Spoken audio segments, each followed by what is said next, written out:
Hello friends, कैसे हैं आप सब। उम्मीद करता हूँ आप काफ़ी अच्छे होंगे। तो आज के इस वीडियो में हम रिव्यू करेंगे कि जो आईपीओ 10 अक्टूबर को ओपन होने वाला है, ट्रैक्सन टेक्नोलॉजी का आईपीओ, और जानेंगे कि इस आईपीओ में अप्लाई करना चाहिए कि नहीं करना चाहिए। तो दोस्तों, सबसे पहले हम इस वीडियो के अंदर बात करेंगे कि लेटेस्ट ग्रे मार्केट का प्रीमियम कितना चल रहा है। फिर दोस्तों बात करेंगे इस कंपनी की डिटेल्स के बारे में कि ये कंपनी काम क्या करती है और इसका फ्यूचर वगैरह कैसा रह सकता है। और फिर दोस्तों बात करेंगे इसके फाइनेंशियल एंड फंडामेंटल्स के बारे में, मतलब कि ये कंपनी प्रॉफिट मेकिंग है या फिर लॉस मेकिंग कंपनी है। और फिर दोस्तों बात करेंगे इस कंपनी के इस आईपीओ की डिटेल्स के बारे में, इसका प्राइस बैंड वगैरह कैसा है, महंगा तो नहीं है। और दोस्तों अंत में मैं आपको बताऊंगा कि इस आईपीओ में अप्लाई करना चाहिए या फिर नहीं करना चाहिए, और करें तो लिस्टिंग गेन के हिसाब से करें या फिर लॉन्ग टर्म के हिसाब से करें। तो सारी चीज़ें इस वीडियो के अंदर क्लियर करेंगे। और वीडियो शुरू करने से पहले मैं आपको बता दूं कि अगर आप मल्टीपल आईपीओ लगाना चाहते हैं तो आपको डिस्क्रिप्शन में लिंक मिल जाता है। वहां से आप अपनी फैमिलीज़ के मल्टीपल अकाउंट ओपन करके अपने आईपीओ लगा सकते हैं, जिससे कि आपके आईपीओ निकलने के चांसेस काफ़ी बढ़ जाते हैं। और अगर अभी तक आपने हमारा टेलीग्राम चैनल ज्वाइन नहीं किया है तो उस चैनल को आप ज्वाइन कर ले। वहाँ पे हम मार्केट के अपडेट्स आपको टाइम टू टाइम प्रोवाइड करते रहते हैं। सभी लिंक्स आपको डिस्क्रिप्शन के अंदर मिल जाएगी। तो दोस्तों सबसे पहले बात कर लेते हैं आज के इसके ग्रे मार्केट के प्रीमियम की। देखें तो ग्रे मार्केट के अंदर इसकी प्रीमियम की डिमांड बहुत ज़्यादा कम चल रही है, कोई भी खास डिमांड नहीं है ट्रैक्सन टेक्नोलॉजी की। और दोस्तों अभी अगर ग्रे मार्केट के लेटेस्ट प्रीमियम की बात करें, 2 रुपये पर शेयर इसका ग्रे मार्केट रेट चल रहा है। बहुत कम बता रहा है इसका ग्रे मार्केट का प्रीमियम। 185 शेयर्स का ये लॉट है, 2 इंटू 185 करते हैं तो 370 रुपये पर लॉट बता रहा है। अगर परसेंटेज वाइज देखें तो 2 से 3% इसके ग्रे मार्केट का प्रीमियम चल रहा है, जो कि बहुत कम है। इस हिसाब से अभी अप्लाई करने जैसा नहीं है। जिस भी आईपीओ का प्रीमियम 20% से ऊपर होता है, ग्रे मार्केट का प्रीमियम 20% से ऊपर होता है, तो वो कंपनी सेफ मानी जाती है लिस्टिंग गेन के हिसाब से अप्लाई करने के लिए। तो ग्रे मार्केट का प्रीमियम ऊपर नीचे होता रहता है, जैसी भी डिमांड होती है वैसे ही ग्रे मार्केट का प्रीमियम बदलता रहता है। इसलिए क्या है कि मैं डेली अपडेट देता रहता हूँ ग्रे मार्केट के प्रीमियम पर भी और सब्सक्रिप्शन पर। और अगर आपको डेली अपडेट चाहिए तो टेलीग्राम के लिंक डिस्क्रिप्शन के अंदर आपको मिल जाएगी। फिर दोस्तों बात करते हैं इस कंपनी की डिटेल्स के बारे में कि ये कंपनी काम क्या करती है, इसका फ्यूचर क्या रहता है, किस सेक्टर के अंदर ये कंपनी काम करती है। तो देखो दोस्तों, ट्रैक्सन टेक्नोलॉजी की जो शुरुआत है वो 2013 के अंदर हुई थी और ये एक यूनिक सेक्टर के अंदर काम करती है। तो देखो अब मैं आपको बहुत ही आसान तरीके से समझाता हूँ। जो बड़ी बड़ी कंपनीज हैं जो ऑलरेडी शेयर मार्केट के अंदर लिस्टेड हैं, तो जो भी बड़ी कंपनीज है, प्राइवेट कंपनीज हैं जो कि शेयर मार्केट के अंदर लिस्टेड है, अगर उनके डाटा की उनके बारे में जानकारी हमें लेनी हो तो हमें गूगल से इजीली पता चल जाता है और कहीं पर भी इनकी जानकारी मिल जाएगी। तो ये सारी जानकारी, ये सारा डेटा जुटाकर हम आसानी से उस कंपनी के अंदर एंटर कर सकते हैं, इन्वेस्ट कर सकते हैं। तो जैसे रिलायंस है, TCS है, विप्रो है,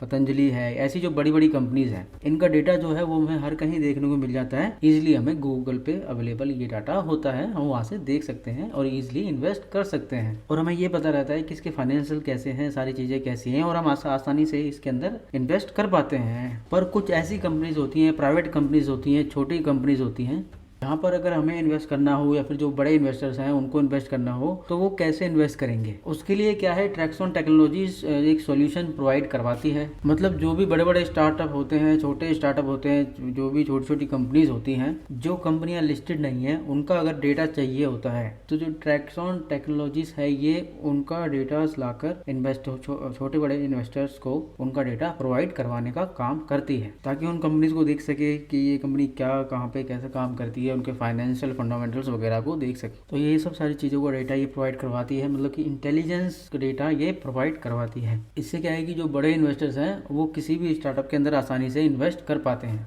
तो ये सॉफ्टवेयर एज ए सर्विस जो इनका ट्रैक्सन प्लेटफॉर्म है वहाँ पर ये प्रोवाइड करवाती है। तो इसके अंदर क्या है कि ये कुछ फीस भी चार्ज करती है। तो काम और सेक्टर इसका बढ़िया नजर आ रहा है, पर आगे हम इसकी पूरी डिटेल्स देखते हैं। और इसके अलावा जो 850 से प्लस जो बड़े इन्वेस्टर्स हैं उनका ये रिसर्च पार्टनर है। जिसके अंदर प्राइवेट मार्केट इन्वेस्टर्स हैं, प्राइवेट बैंक्स हैं, कॉर्पोरेट्स हैं, गवर्नमेंट एजेंसीज हैं। ऐसे ही जो बड़े इन्वेस्टर्स होते हैं उनका ये रिसर्च पार्टनर है, मतलब उनको ये बताती है, उनको डेटा प्रोवाइड करवाती है। कुल मिलाकर ये इन्वेस्टर्स को डाटा वगैरह प्रोवाइड करवाने का काम करती है। और ये जो डाटा प्रोवाइड करवाती है इसका नाम जो है वो वर्ल्ड की टॉप 5 कंपनीज के अंदर आता है। और इंडिया के अंदर ये पहली कंपनी है जो ऐसे सेक्टर के अंदर लिस्ट होने जा रही है। और इसके अलावा इसकी प्रेजेंस जो है वो 85 कंट्रीज में है। सॉरी 58 कंट्रीज में है, 85 नहीं, 58 कंट्रीज में है। और 70% का से ज़्यादा का जो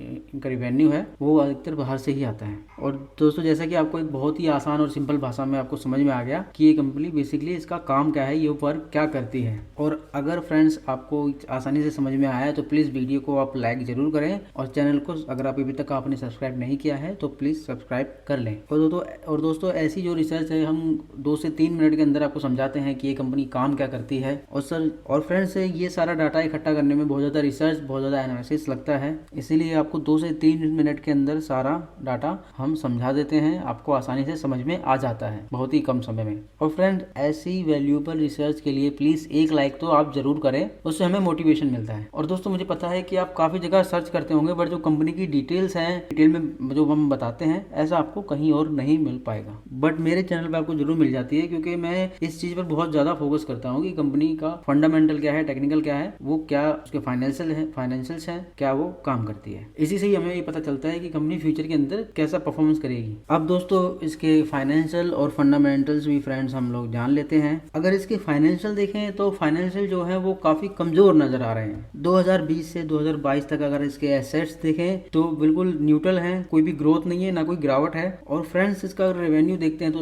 2020 के अंदर करीब 6 करोड़ के आसपास था, और 2021 में देखें तो लगभग बढ़ के 55 करोड़ के आसपास हो गया। तो फ्रेंड्स इसका कारण ये है कि लॉकडाउन के टाइम में, कोविड के टाइम में इन्वेस्टर्स काफी ज्यादा बढ़ गए थे, और ये इनका जो धंधा है, जो इनका वर्क है वो 10 गुना बढ़ गया उस चीज से। और अगर हम 2022 की बात करें तो 2022 में इसका जो रेवेन्यू है 65 करोड़ के आसपास है। और फिर प्रॉफिट आफ्टर टैक्स के बाद में बात करें 54 करोड़ का लॉस है 2020 के अंदर। और जून 2022 तक की अगर बात करें, और अगर FY23 के 3 महीनों की बात करें तो ये कंपनी क्या है कि 1 करोड़ के प्रॉफिट के अंदर है, और ये पिछले 10 साल में पहली बार प्रॉफिट के अंदर आई है। तो ये भी एक सोचने वाली बात है कि ये दूसरी कंपनीज को डेटा वगैरह प्रोवाइड करवाती है और खुद के ही फाइनेंशियल्स में गड़बड़ है। किसी भी कंपनीज के फाइनेंशियल कमजोर नहीं होने चाहिए, खुद के फाइनेंशियल पर भी ध्यान देना चाहिए। बट फ्रेंड्स ये बात सही है कि कोई भी नई कंपनी शुरू हो रही है, स्टार्टअप है नया, तो उसमें पैसा वगैरह लगता है। पर देखिए दोस्तों, स्टार्टअप वगैरह कुछ भी हो, कंपनी जो है वो प्रॉफिटेबल होनी चाहिए, प्रॉफिट मेकिंग होनी चाहिए। अगर कंपनी प्रॉफिट मेकिंग नहीं है तो उसमें इन्वेस्ट करना सोचना थोड़ा रिस्की वाली बात हो सकती है। हालांकि जून 2022 के अंदर कुछ प्रॉफिट के अंदर आई है, इसको 1 करोड़ का प्रॉफिट है, बट कोई खास फाइनेंशियल नजर नहीं आ रहे हैं इसके। और अगर इसमें डेप्थ मतलब उधारी की बात करें तो ये डेप्थ फ्री कंपनी है। और अगर दोस्तों इसके फंडामेंटल्स की बात करें तो इसका प्राइस टू अर्निंग रेशियो निकालें FY22 के हिसाब से, ये कंपनी अभी लॉस मेकिंग है, तो इसका प्राइस टू अर्निंग रेशियो भी नेगेटिव है, और रिटर्न और नेटवर्थ वगैरह सारी चीजें नेगेटिव है। और जैसा कि हमने इसके फाइनेंशियल देखे तो इसके फाइनेंशियल मुझे कुछ खास नजर नहीं आ रहे हैं। और जनरली मैं आपको बताती हूँ कि मैं लॉस मेकिंग कंपनीज के अंदर कुछ खास इंटरेस्टेड नहीं रहता हूँ इन्वेस्ट करने के लिए। तो दोस्तों इस IPO की डिटेल्स के बारे में हम जान लेते हैं। तो दोस्तों ये जो IPO ओपन होगा ये 10 अक्टूबर से 12 अक्टूबर के बीच में होगा, और इसका जो प्राइस बैंड रखा गया है 75 to 80 रुपए में रखा गया है। तो जो टोटल अपने शेयर्स हो जाते हैं 185 हो जाते हैं। इसके अंदर 14,800 रुपए मिनिमम हमें एक लॉट के लिए इन्वेस्ट करना है, और अगर HNI कैटेगरी के अंदर हमें इन्वेस्ट करना है तो हमें मिनिमम 14 लॉट अप्लाई करने पड़ेंगे। और फ्रेंड्स इसका जो इश्यू साइज है 309 करोड़ रुपए का है। ये पूरा का पूरा OFS मतलब ऑफर फॉर सेल है, मतलब कि जो ये इसके प्रमोटर्स हैं, जो उसके पुराने प्रमोटर्स हैं, वो अपनी हिस्सेदारी बेचकर निकल जाएंगे। 15% के आसपास इसकी हिस्सेदारी बेचेंगे। अभी जो प्रमोटर्स की हिस्सेदारी है वो 50% के ऊपर की है, और बाद में रह जाएगी 35% के आसपास। तो ये थोड़ा सा नेगेटिव पॉइंट है कि कंपनी की ग्रोथ के लिए पैसा खर्च नहीं हो रहा है। जो इसके प्रमोटर्स हैं वो अपनी हिस्सेदारी सेल सेल करके निकल रहे हैं। और जो कंपनी के ओरिजिनल प्रमोटर्स हैं उनके पास ज्यादा हिस्सेदारी रहेगी, लगभग 35% की हिस्सेदारी उनके पास रहेगी। और दोस्तों रिटेल कोटा जो रखा गया है लगभग 10% के रखा गया है, क्योंकि ये कंपनी लॉस मेकिंग है। और फ्रेंड्स इसका अलॉटमेंट जो हमें पता चलेगा 17 अक्टूबर को, और जिसकी लिस्टिंग है वो है 20 अक्टूबर को। और दोस्तों ये होगी सारी डिटेल आईपीओ की डिटेल्स के बारे में बात। और अब फ्रेंड्स बात कर लेते हैं कि हमें इस आईपीओ में इन्वेस्ट करना चाहिए कि नहीं करना चाहिए। और उससे पहले फ्रेंड्स मैं आपको बता दूं कि अगर आप अपना आईपीओ ओपन होने के चांसेस ज्यादा बढ़ाना चाहते हैं तो आप अपने सभी फैमिली मेंबर्स के डीमेट अकाउंट्स ओपन कर सकते हैं। और डीमेट अकाउंट्स के लिंक आपको डिस्क्रिप्शन में मिल जाएंगे। और अगर अभी तक आपने हमारा टेलीग्राम चैनल सब्सक्राइब नहीं किया है तो डिस्क्रिप्शन के लिंक में आपको टेलीग्राम चैनल का लिंक भी मिल जाएगा। आप हमारे टेलीग्राम चैनल को जरूर ज्वाइन करें, उसमें आपको सभी अपडेट्स, मार्केट के अपडेट्स मिलते रहते हैं। और फ्रेंड मैं बता दूं कि हमें कि इस आईपीओ में इन्वेस्ट करना चाहिए कि नहीं करना चाहिए। और जैसा कि आपको पता है कि इसका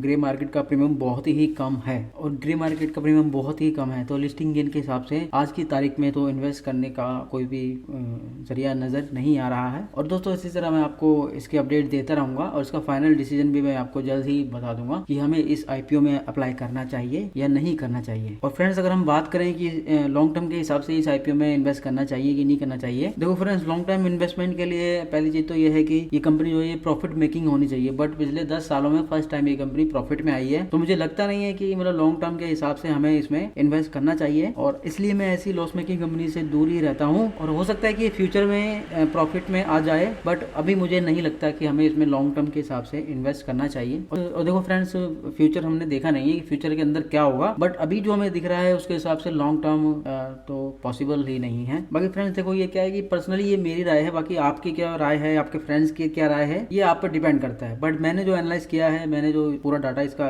इकट्ठा किया है, उसके हिसाब से मुझे लगता है कि हमें इसको लॉन्ग टाइम के हिसाब से मैं इसको नहीं देख सकता। और फ्रेंड्स आपका क्या डिसीजन है इस आईपीओ पर, आप मुझे कमेंट करके जरूर बताएं। और अगर भी अभी तक आपने इस वीडियो को लाइक नहीं किया है फ्रेंड्स, तो प्लीज इस वीडियो को आप लाइक कर दें। चैनल को अगर सब्सक्राइब नहीं किया है तो चैनल को सब्सक्राइब कर लें, ताकि ये ऐसे ही वीडियो हम आपको टाइम टू टाइम आपको अपडेट्स मिलती रहें इस वीडियो की। और वो घंटी वाले बेल आइकन को भी आप प्रेस कर दें। ओके फ्रेंड्स, तो मिलते हैं नेक्स्ट वीडियो के अंदर। Thank you and bye bye.